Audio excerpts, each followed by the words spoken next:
अंबेडकर नगर में बहुत बड़ी घटना हुई है। अंबेडकर नगर में 10 लाख रुपए लेकर बेटी को बेच दिया। हरियाणा के एक युवक से कराई थी शादी, 10 लाख रुपए लिए थे लड़की के परिवार वालों ने। अब देखिए, इतनी बड़ी घटना होती है हमारे अंबेडकर नगर जिले में। अंबेडकर नगर में अकबरपुर थाने इलाके के एक गांव निवासी नाबालिग युवती ने पुलिस को तहरीर देकर बताया कि उनके परिवारजनों ने पैसे के लालच में आकर उसकी हरियाणा के रहने वाले एक युवक से शादी करा दी। शादी के बाद उसका पति देवर उसे नींद की गोली खिलाकर उसके साथ रेप करते रहे। युवती की तहरीर पर पुलिस ने कार्रवाई शुरू कर दी। पुलिस ने युवती को स्टाफ सेंटर में वन स्टाफ सेंटर में रखा है। देखिए, पूरा मामला ये है कि अंबेडकर नगर में एक परिवार ने अपनी ही बेटी की शादी हरियाणा में करवाते हैं और उनसे पैसा लिया जाता है 10 लाख रुपए। फिर उसकी जब जिससे शादी होती है उसके यहाँ जब जाती है तो उसे नींद की दवा खिलाई जाती है और फिर उसके साथ शोषण किया जाता है। रेप करते हैं उसके पति और पति का भाई यानी कि उनके देवर। आगे पढ़ते हैं। अकबरपुर थाना इलाके के रहने वाली एक युवती ने पुलिस को तहरीर देकर बताया कि वह नाबालिग है। उसके पिता, मां, चाचा आदि ने 10 लाख रुपए लेकर मेरी शादी हरियाणा के रहने वाले एक युवक से करा दी। 1.5 महीने पहले केदारनगर हमारे बाजू में है, केदारनगर स्थित एक मैरिज हॉल में जबरन शादी कराई गई। मतलब इसमें लड़की की मर्जी भी नहीं थी और वो नाबालिग थी। इसके बावजूद उसे मैरिज हॉल में ले जाकर जबरन शादी करा दी गई। युवती ने बताया कि उनके इच्छा के खिलाफ नींद की दवा देकर जबरन पति और उसके भाई रेप करते हैं।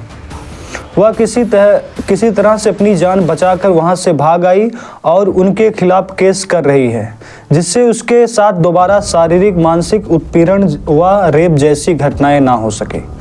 पुलिस ने जांच शुरू कर दी। युवती ने कहा कि अपने माता पिता के साथ नहीं जाना चाहती हूं, उसे नारी संप्रेक्षण गृह लखनऊ में भेज दिया जाए जिससे उसका जीवन सुरक्षित रह सके। युवती की तहरीर पर पुलिस ने 8 लोगों के खिलाफ विभिन्न धाराओं में मुकदमा दर्ज कर जांच शुरू कर दी है। सोचिए, यूपी के अंबेडकर नगर में इतनी बड़ी घटना होती है और ये घटना सिर्फ एक घटना ऐसी जो सामने आती है। ऐसी ना जाने कितनी घटना हमारे अंबेडकर नगर और मैं अगर बताऊं तो मेरे खुद के जो क्षेत्र हैं, हमारा जो क्षेत्र है, यहाँ पर हमारे ही सामने मतलब हमारी जानकारी में 3 से 4 या 5 लड़कियों की शादी हुई है हरियाणा के लड़कों के साथ। खैर, उनके साथ अभी इस तरह की कोई घटनाएं सामने नहीं आई है, मगर आप सोचिए कि हरियाणा में एक युवक से यहाँ की नाबालिग लड़की की शादी कराई जाती है लड़की के मर्जी के खिलाफ, और दूसरी तरफ वो नाबालिग भी थी। अब उसके साथ नींद की दवा गोली खिलाकर पति और उसके देवर ने रेप किया। अब वहाँ से कैसे वो जान बचाकर भाग कर आती है और उनके खिलाफ FIR दर्ज करवाती है। मामले में पता चलता है कि उनके चाचा, माँ और पूरे परिवार ने मिलकर 10 लाख रुपए दिए। इसके बाद उसकी शादी हरियाणा में करवा दी जाती है। इस तरह की घटना अंबेडकर नगर में बहुत ही आती है। हालांकि ये एक घटना है, लेकिन आप सोचिए कि कुछ घटनाएं ऐसी भी होती हैं जो लड़की ना घर से भाग सकती हैं, ना वो पुलिस तक पहुंच पाती है। बीच ही में उनका मामला रफा दफा या उनके साथ क्या घटनाएं होती होंगी, आप समझ सकते हैं कि इस तरह की जो शादियां होती है। अब 10 लाख रुपए परिवार को मिले, वो भी खुश होंगे। जहां 2-4 लाख रुपए लगते शादी करने के लिए, तहाँ 10 लाख रुपए उनको खुद ही मिल जा रहा है। अब हरियाणा में बात करेंगे तो हरियाणा में लड़कियों की कमी है। वहाँ अगर हम देखेंगे तो प्रतिशत के हिसाब में तो 1000 में लगभग 830 या 900 तक की लड़कियाँ पाई जाती हैं। यानी कि लड़कों और 1000, लड़कियाँ 830 या 900 के करीब में, या हो सकता है 10-20 इधर उधर हो सकती है।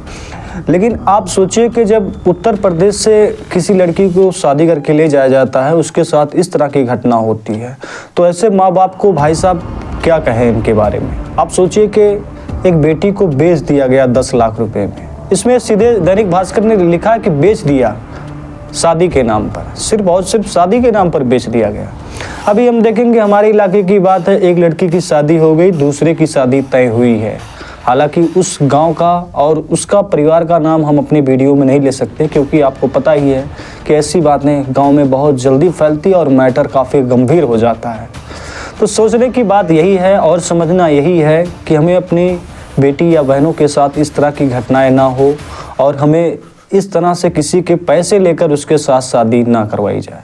ये हमारी अंबेडकर नगर की ये बड़ी घटना थी। हमने सोचा बड़ी घटना है, हो सकता है इस वीडियो को देखने के बाद कुछ लोग जो इस तरह की घटना या इस तरह से काम करने जा रहे हैं उनके लिए एक सोचने का और समझने का मौका मिले। धन्यवाद, नमस्कार।